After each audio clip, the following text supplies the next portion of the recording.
Welcome to ஆத்மா. இந்த வாரம் நம்ம பார்த்துட்டு இருக்கிறது ஆணவ கொலையும் ஆன்மாவின் பழிவாங்கும் படலமும். மீனாவும் பீட்டரும் ஒருத்தருக்கு ஒருத்தர் காதலிச்சாங்க. சாதிய காரணம் காட்டி அவங்க 2 பேரையும் மீனாவோட குடும்பம் கொலை பண்ணிட்டாங்க. அதுக்கு பழி வாங்குறதா மீனாவுடைய ஆன்மா சாந்தி இல்லாமல் அலைஞ்சிட்ருக்கு. அந்த பழிவாங்கும் படலத்தில் முதல் பலி மீனாவுடைய பாட்டி. அடுத்தது யாரை பழி வாங்க போகுது, யாரை பலி வாங்க போகுது மீனாவுடைய ஆன்மா, பார்ப்போம்.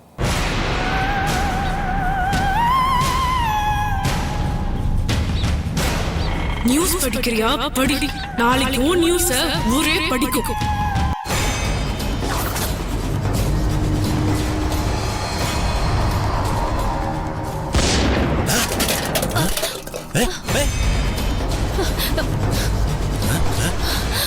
ஐயோ போச்சுடா.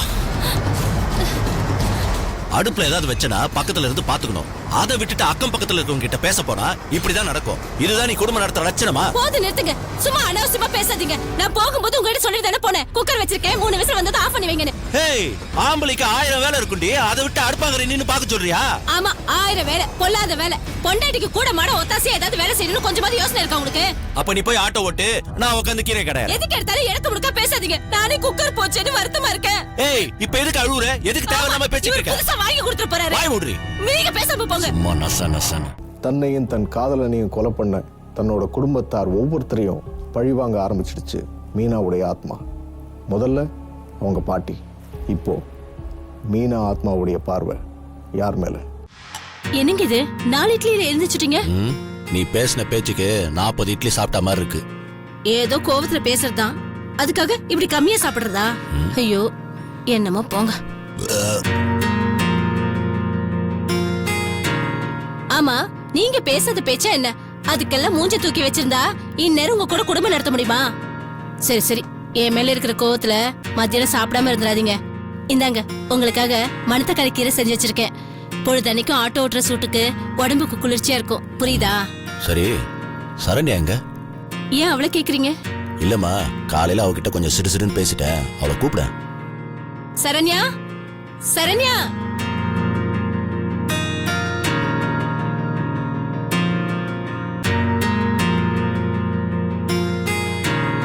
இங்க பாருமா, காலையில நீ அந்த மீனாவை பத்தி பேசுறதுனால உன்கிட்ட கொஞ்சம் கோவமா பேசிட்டேன். மனசுல எதுவும் வச்சுக்காத. இங்க பார், மறந்து கூட அந்த கேடு கெட்டவளை பத்தி இன்னொரு வாட்டி பேசுறாத. வாழ்க்கையவே முடிச்சிட்டு என்ன கேடு கெட்டவன் வேற சொல்றியா?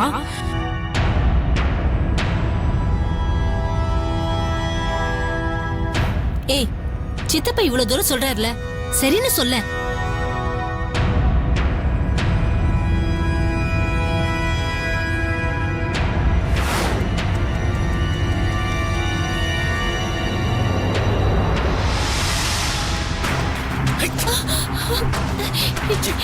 என்னங்க? என்னடி? பல்லி விழுந்திருக்கு, அதுவும் உங்க தலையில விழுந்திருக்கு. நீங்க பாட்டுட்டு போயிட்டு இருக்கீங்க. நானா போய் தலையை காமிச்சேன், அது தானா விழுந்துதுரி. இப்ப என்ன பண்ண சொல்ற? நீங்க எங்கேயும் போக வேண்டாம், இன்னைக்கு வீட்லயே இருங்க. வாயை கழுவிடி. 10 நாள் கழிச்சு இன்னைக்குதான் வேலைக்கு போறேன், அபசகுணமா பேசிக்கிட்டு. நான் பேசுறது ஒண்ணும் அபசகுணம் இல்ல. உங்க தலையில பல்லி விழுந்துச்சே, அதுதான் அபசகுணம். ஆமா சித்தப்பா, பள்ளி தலையில விழுந்தா மரண யோகம்னு சொல்வாங்க. சின்ன பொண்ணுக்கு புரியுது, உங்களுக்கு புரிய மாட்டேங்குது. இன்னைக்கு நீங்க எங்கேயும் போக வேண்டாம். இன்னைக்கு ஒரு நாள் ஆட்டோ ஓட்டலனா குடி ஒண்ணு முழுகி போடாது. ஏய், அவதான் சின்ன பொண்ணு, ஏதோ புரியாம பேசுறா. உனக்கு எங்கடி போச்சு புத்தி? பல்லி தலையில விழுந்தா மரணனா? இந்நேரம் பல்லி எனத்தையே அழிச்சிருப்பாங்க. கண்டதை போட்டு மனசை குழப்பிட்டு இருக்காதீங்க. நான் வேலை கிளம்புறேன், வரேன். உனக்கு இன்னைக்கே ஸ்கெட்ச் போட்டு எனக்கு புத்தி இருக்குதுன்னு நிரூபிக்கிறேன்.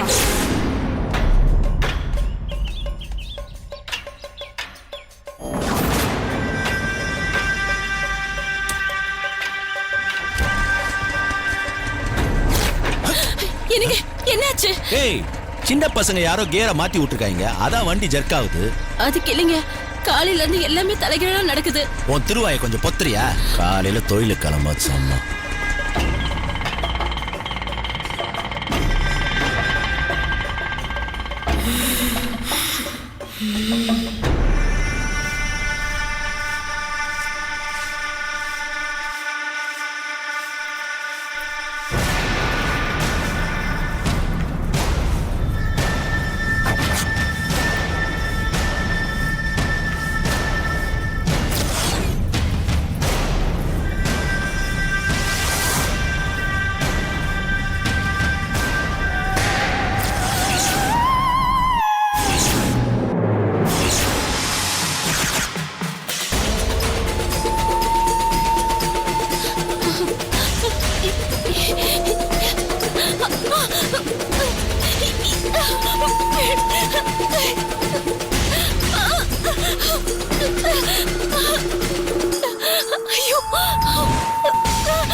இன்னைக்கு காலையில இருந்து எல்லாமே தப்பா நடக்குது.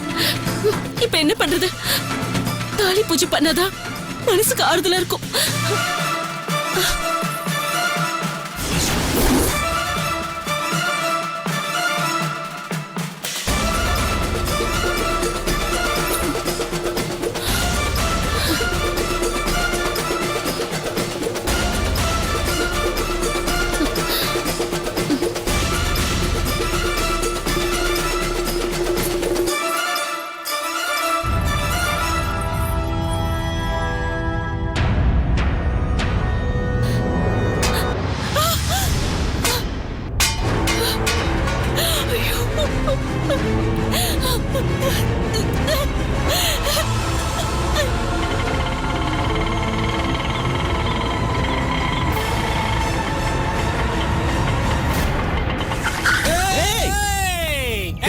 அறிவில்ல?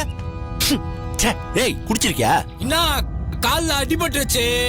இப்ப மரியாதையா துட்டா குடுத்துட்டு கிளம்பு. ஆட்டோ செட்டுக்கு போகாது, பாத்துக்கோ. கைலாங்கடை தான் போகும். டேய் டேய், நான் யாருன்னு தெரியாம பேசிட்டு இருக்க. வானாடா நீ யாரா வேணா இருந்துக்கோ. கால்ல அடிபட்டுருச்சு, துட்டா குடுத்துட்டு கிளம்பு. இல்லன்னா அவ்வளவுதான், பாத்துக்கோ. என்ன இந்த மனுஷன் நிலைமை புரியாம போனை கட் பண்றாரு?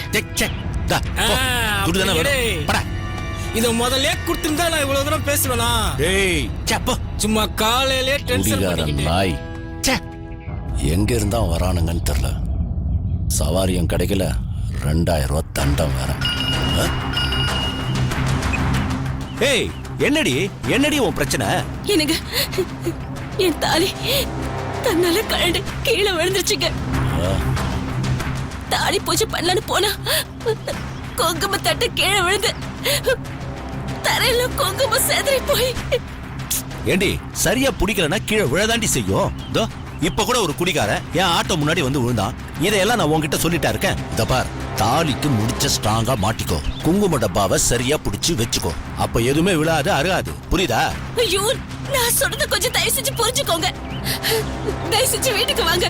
ஏய், வீட்ல இருந்தா மட்டும் சாவு வராதானே? ஏண்டி புரியாம பேசுற? இத பார், வர சாவ நம்மளால தடுக்கவும் முடியாது, வராத சாவ நம்மளால பிடிக்கவும் முடியாது. வாரங்கள் மேல விழுந்து பொழைச்சவனும் இருக்கான், பச்சை புல் தடுக்கி விழுந்து செத்தவனும் இருக்கான். உன் வாய் முகூர்த்தம் இன்னைக்கு காலையிலே எனக்கு 2000 ரூபாய் தண்டம். இத பாரு, அதை நான் சம்பாதிக்காம நான் வீட்டுக்கு திரும்பி வர மாட்டேன்.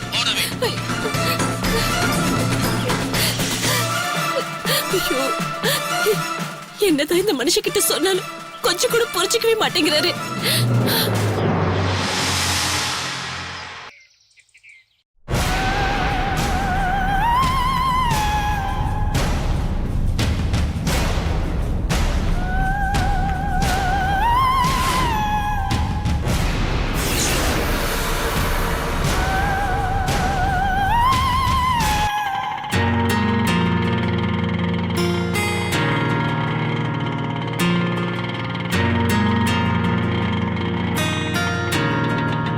எங்கம்மா போனோம்?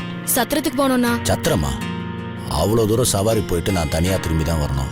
இதே ஆம்பளையா இருந்தா வேற ஆட்டோ பிடிச்சி போக சொல்லிருப்பேன். பொம்பளை பிள்ளையா போயிட்ட, உள்ளே ஏறி உட்காருமா. உங்களை மாதிரி நல்ல ஆம்பளைங்க இருக்கிறதுனால தானே என்ன மாதிரி வயசு பொண்ணுங்கெல்லாம் நேரங்காலம் பார்க்காம வேலைக்கு போயிட்டு வர முடியுது. உட்காருமா.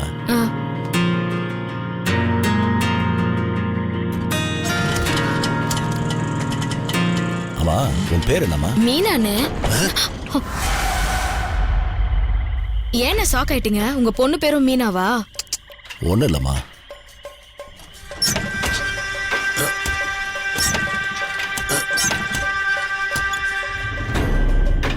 கொஞ்சம் இருமா, வண்டி ஸ்டார்ட் ஆகல, என்னன்னு பார்த்துட்டு வரேன். சரிண்ணே.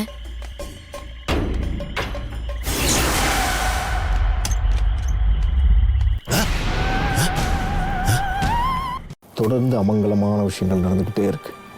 மீனாவோட சித்திக்கு ஒரே பயம். அவங்க கணவருக்கு ஃபோன் பண்ணி உடனே வீட்டுக்கு வாங்கன்னு சொன்னாங்க. ஆனால் மீனாவோட சித்தப்பா அவங்க சொன்னதை பெருசாக எடுத்துக்கல. இன்னும் சொல்லப்போனால் ஒரு பொருட்டாவே மதிக்கலை.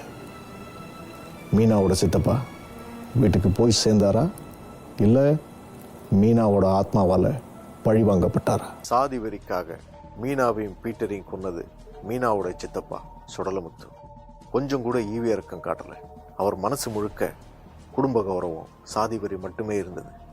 மீனாவுக்கும் சாதிக்காக தன்னோட வாழ்க்கையை அழிச்சிட்டாங்களேங்கிற ஆதங்கம் இருந்தது. மீனாவுடைய ஆத்மா தன்னோட சித்தப்பாவான சுடலமுத்துக்கு எந்த மாதிரியான தண்டனை கொடுக்க போறாங்க பார்க்கலாம். ஆளைய காணோம்.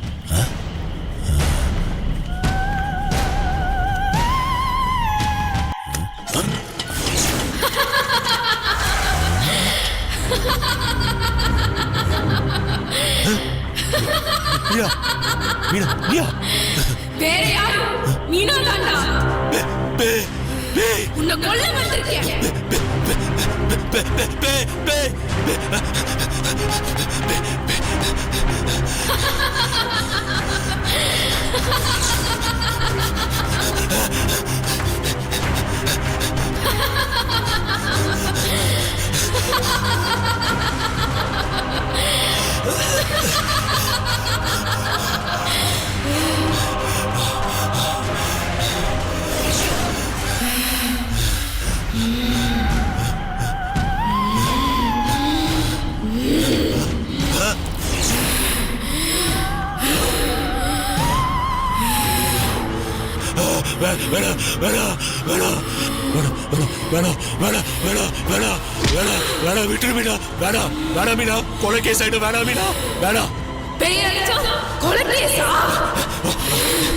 நான் எப்படி மரத்துல இருந்து விழுந்து செத்தனோ அதே மாதிரி நீ இப்பத்துல சாக போற.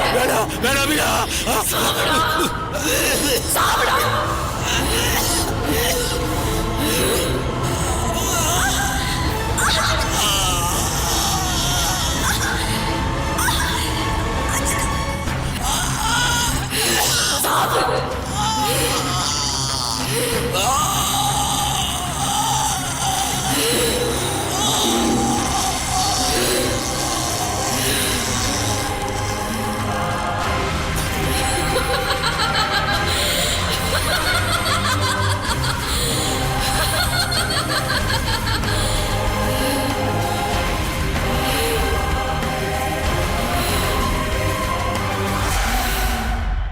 மீனாவுடைய சித்தப்பா சுடலமாட சாமியுடைய மரணம் அவங்க குடும்பத்துக்கு மட்டும் இல்லை, அந்த சாதிக்கே ஒரு பெரிய இழப்பாக இருந்தது. ஏன்னா தன் சாதிக்கு ஒரு பிரச்சனைன்னா முன்ன நின்று போராடுறவர் சுடலமாட சாமி. ஆனால் அதே சாதியை காட்டி அவர் பண்ண கொலை தான் அவருடைய மரணத்துக்கு காரணம்னு பல பேருக்கு தெரியாது. தன்னையும் தன் காதலனையும் கொலை பண்ண தன்னோட குடும்பத்தார் ஒவ்வொருத்தரையும் பழிவாங்க ஆரம்பிச்சிடுச்சு மீனாவுடைய ஆத்மா. முதல்ல அவங்க பாட்டி, அப்புறம் அவங்க சித்தப்பா. இப்போ மீனா ஆத்மாவுடைய பார்வை யார் மேல?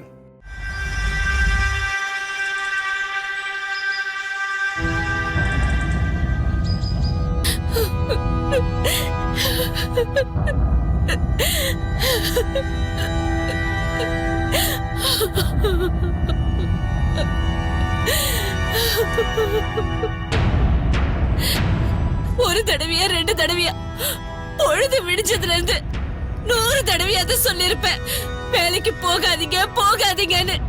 ஒரு நாள் வேலைக்கு போகலன்னா கொடியா முழுகினோட கேட்டேன். ஆனா கேட்டாரா மனுஷன்? கேட்கலையே. இப்படி எல்லாரையும் அனாதையாக்கிட்டு போய் சேர்ந்துட்டாரு. இனிமே இந்த குடும்பத்தை காப்பாத்துறதுக்கு யார் இருக்கா? ஐயோ, எல்லாம் என் தலையெழுத்து. குடி மட்டுமா முழுகி போச்சு, என் குடியும் தான் முழுகி போச்சு. கூட பிறக்கலனாலும் என் தம்பி மாதிரி என் குடும்பத்துக்கு ஆதரவா இருந்தானே. ஒரு கஷ்டம்னா இனிமே யார் வீட்டு வாசல்ல போய் நிப்பேன். ஏமாப்ல, உங்க அம்மா சித்திக்கு ஆறுதல் சொல்லி அழுகிய நிப்பாட்டுவான்னு பார்த்தா அவங்களும் சேர்ந்து அழுது புலம்பிட்டு இருக்காங்க. நீ அத்தைக்கு ஆறுதல் சொல்லணும்னு பார்த்தா நீயும் அழுதுட்டு இருக்க. ஏய், இறந்தது என் தம்பி சொடல. இந்த குடும்பத்துக்கு மட்டும் இல்ல, நம்ம சாதிசான அத்தனை பேருக்கு அவன் தாண்டா குலசாமி. யாருக்காவது ஏதாவது பிரச்சனை அவன் தாண்டா முதல்ல வந்து நிப்பான். சொடல படச்சாமின்னு அவன் பேரை சொன்ன அந்த ஊரு மட்டும் இல்லடா, அது சில்லாவே நடுங்கும்டா. பாட்டி, மந்திரி பதவியை விட பெரிய பதவி சிவலோக பதவி. அந்த சிவனே சித்தப்பாவுக்கு பதவி கொடுத்திருக்காரு. அப்படிதானே மாமா? ஏய், எந்த நேரத்துல எதை பேசுறதுன்னு தெரியாது உனக்கு? லூசு மாதிரி பேசிட்டு இருக்க. வாய மூடு கொஞ்ச நேரம். அண்ணே, அவளை ஏன் திட்டுறீங்க? அவ ஏதோ விளையாட்டுத்தனமா சொல்லிட்டா. எல்லாம் விதி. அந்த விதி விபத்து ரூபத்துல வந்திருக்கு, அவ்வளவுதான். அதுக்கு நீ இப்படி விவசாய கடத்தனமா பேசுறதா? நான் தப்பா எதுவும் சொல்லலையே. சித்தப்பாவுக்கு பாட்டினா உயிரு, மீனானா அதை விட உயிரு. அவங்கள பாக்குறதுக்காக சிவலோகத்துக்கு போயிருக்காரு. அதுக்கு போய் ஏன் அழுவுறீங்கன்னு கேட்டேன். இதுக்கு மேல ஒரு வார்த்தை பேசினா அடிச்சு மூஞ்சில உடைச்சு. என்னது இது அசிங்கமா? உட்காருங்க உட்காருங்க. சும்மா அவளை ஏன் உதைக்க வரீங்க? ஊர்ல எல்லாம் பெரியவங்களும் சொல்ற மாதிரி தானே அவளும் சொன்னா. பாருங்க மச்சான், இவ்வளவு அவ கூட சேர்ந்து பேசிட்டு இருக்கா.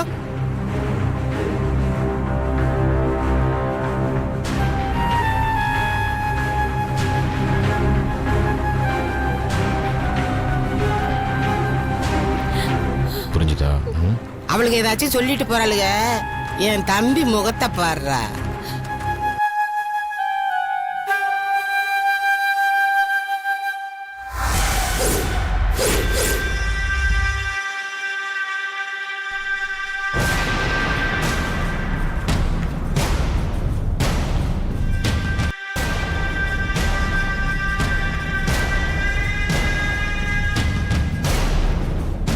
போட்டோவை பாருங்கடா, என்ன தெரியுதுன்னு சொல்லுங்க.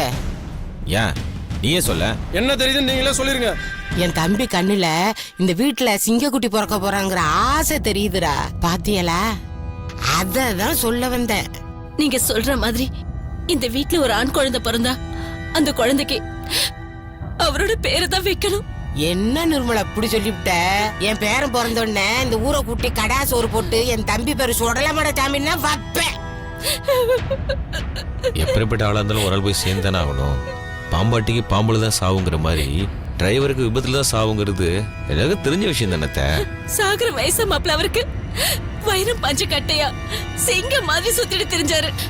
எம்எல்ஏவாக போறேன், மந்திரியாக போறேன்னு சொல்லிட்டு தெரிஞ்சாரு. இப்படி எதையுமே அனுபவிக்காம போய் சேர்ந்துட்டாரு மனுஷன்.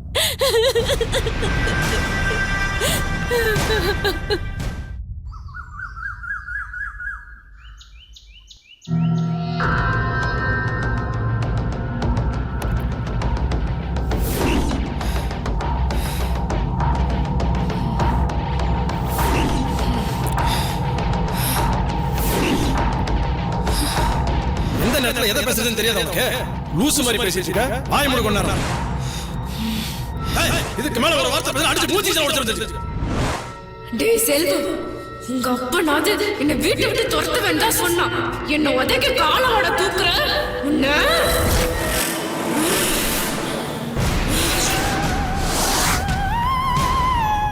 மீனாவுடைய ஆத்மா அடுத்ததா வச்சிருக்கிற குறி தன்னுடைய அண்ணன் செல்வத்துக்கு.